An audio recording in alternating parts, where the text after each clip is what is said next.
These are the Guardians of the Galaxy. Okay, let me explain.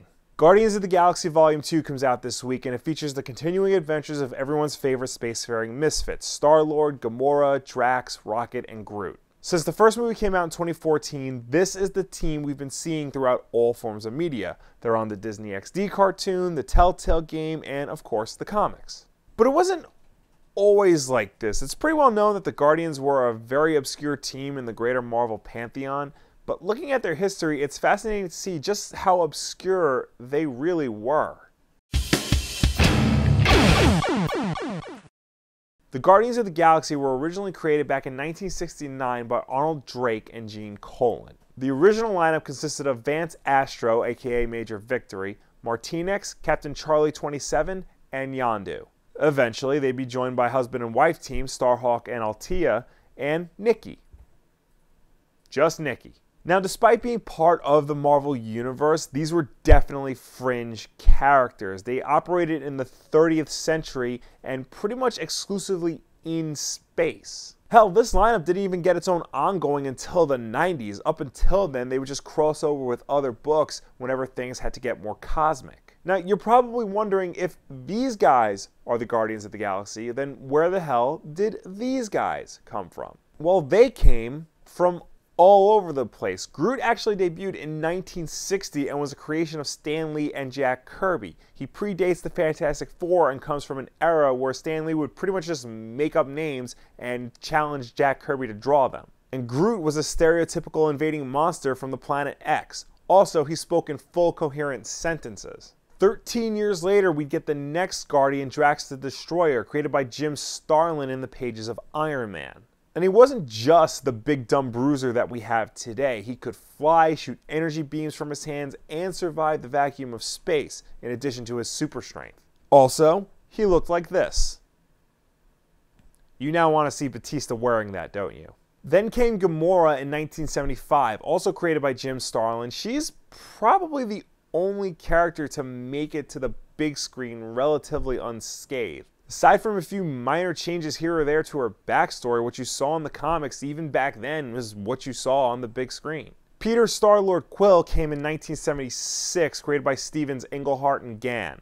Now, Englehart originally wanted him to be an unpleasant jerk who would evolve into be one of the most powerful beings in all of the universe. However, Englehart left soon after Star-Lord's creation, and writing duties fell on Chris Claremont, the famed X-Men writer. Claremont turned him into a more typical square-jawed hero who, while having team-ups, preferred to work alone. Also, he looked like this and acted nothing like Chris Pratt's character does. Finally, later in '76, Bill Malto and Keith Giffen gave us Rocket Raccoon. As you probably guessed, he's nothing like the character we know now. He wasn't this angry gangster type. He was more of a typical cute and cuddly anthropomorphic space adventurer, kind of similar to Duck Dodgers in a way. So here you have 5 very different characters from various creators all debuting within 20 years of each other.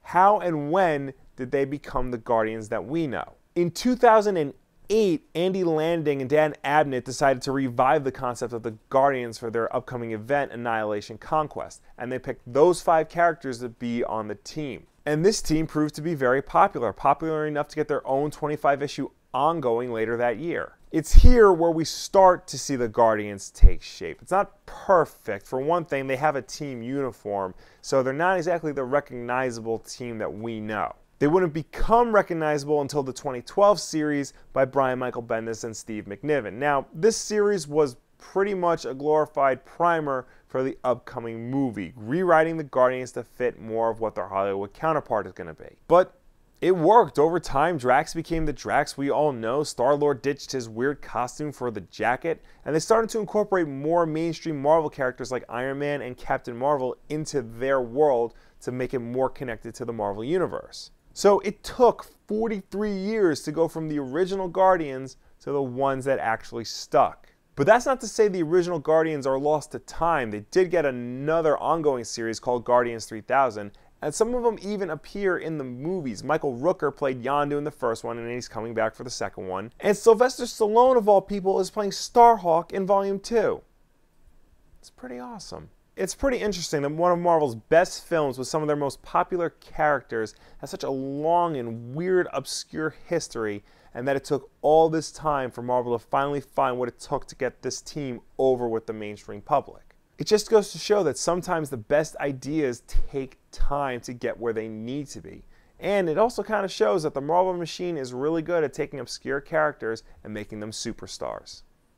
Except Iron Fist for some reason. No, I'm not over that.